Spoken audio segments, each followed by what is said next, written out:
An untraditional state of the college talk, but then that's the Antioch tradition, to be untraditional. Sometimes we've been discovering that a few more processes and procedures could have helped us at places along the line, but for the most part, we are, as always, reinventing ourselves and reinventing our wonderful and noble and traditional, in the good sense of the word, institution. I am still Nancy Crow, your Alumni Association president. And I've been thinking about the years since we last met in this hall and underneath the tent outside. And the last time I stood with you at reunion in 2007, we came together not only to reminisce and catch up with classmates and favorite faculty members, but also to construct a resolution that has inspired us and informed our actions over the past year. You've seen the resolution in many places, including on many pledge forms that were created almost instantaneously, and as if by spontaneous combustion last year at reunion, when the college revival movement lived up to its name by responding to the university's actions in suspending operations of the college effective July 1, 2008. We gathered under a tent on that hot June evening, testifying to our Antioch experiences, sharing our community stories that were so inspiring that on the spot we raised over $400,000 in about 2 hours to support the uninterrupted continuation of Antioch College, the Antioch College that we love and value so much.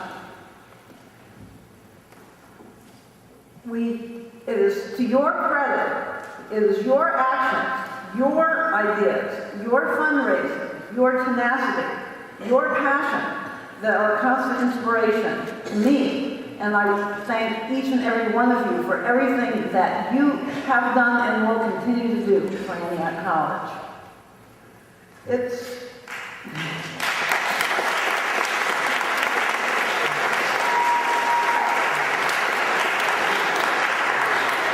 It was a bittersweet year. Those of you who have only come in the summers have probably not had the occasion to watch students actually in action, although there were previous reunion years when going to classes was a highlight of reunion. But students were on campus, they were still completing their senior projects, they were still going on co-op. In fact, there are some students who are on co-op right now. There are people who've walked in the Glen. There are people who are earning Fulbrights and going about their business as students, faculty, and staff of Antioch College in the midst of what was one of the most trying and traumatic years of this college's often trying and traumatic history. The landscape has now, as a result of the actions by the Board of Trustees in Keene 2 weeks ago, changed yet again. As you probably know, I was in Keene 2 weeks ago when the first Board of Trustees meeting since the talks broke off between the Antioch College Continuation Corporation and the Board of Trustees occurred. A number of alumni, students, and staff, including a contingent from Yellow Springs, a contingent from New York, and a contingent from parts of New England, also attended the meeting and were present at the open sessions. Many of the board meeting sessions were closed because very, very delicate issues were being discussed, including the future hanging in the balance of both the college and the university, and the trustees reaffirmed their commitment to the continuation of and the long-term health, vitality, revitalization, and commitment to the advancement of education and social justice in America and the world of both the university and the college. The University Board of Trustees and the administration, as well as the faculty and staff, have affirmed their commitment to the ongoing continuation of this college as an independent college. The resolution called for the Alumni Association, that's us folks, to create the process, plans, and resources to secure Antioch College's independence from Antioch University with its own Board of Trustees.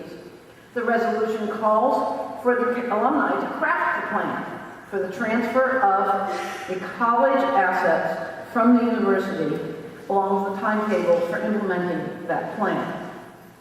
Immediately after the text of the resolution was released, my multiple telephones started ringing and my email box filled up.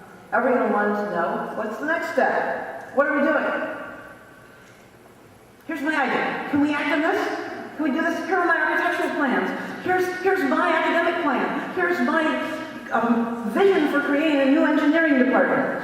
There's no shortage of creativity amongst Antiochians, and I thank all of them.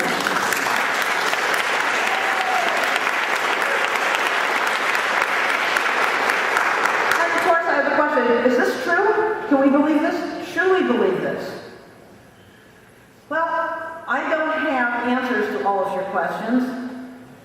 I understand the skepticism many of you feel. This has been an exhausting year, filled with many ups and downs, and more twists and turns than the midnight walk through black.